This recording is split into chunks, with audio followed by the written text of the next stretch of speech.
I got away from my kidnapper and the police placed me in protective custody. I stayed at a group home for bad kids and was told if I ran away from there, I would go to jail until I was 18. A children's services worker took me to a foster home once, but I was too afraid to go inside. I had ran away to live with my dad and escape my stepfather's abuse, but my dad stood up in court and said he didn't want me. So I lied to the judge when he asked why I ran away. I said it was because I couldn't get by with anything. That's what my sister had told my dad was my reason for wanting to live with him, so I figured I should prove everyone right. I returned home with a plan. My stepfather would kill me, but at least my baby brother would be safe with his dad in prison.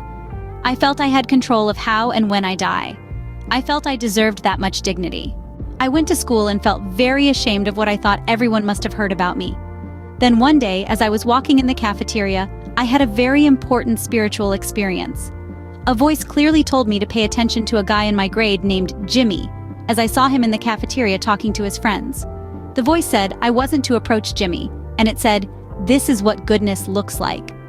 Later, the voice returned and said that I need to go become a better person first, then Jimmy and I would be together.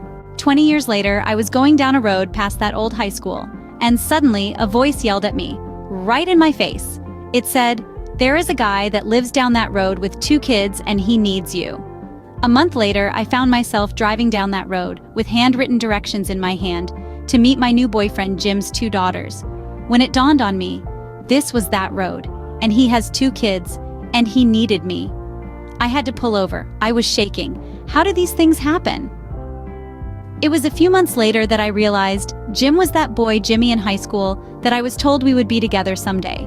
It seems our lives are planned all along if things work out the way they are meant to. It seems we have guardian angels, Jesus and God, to assist us, rescue us, and make sure we reach our destiny.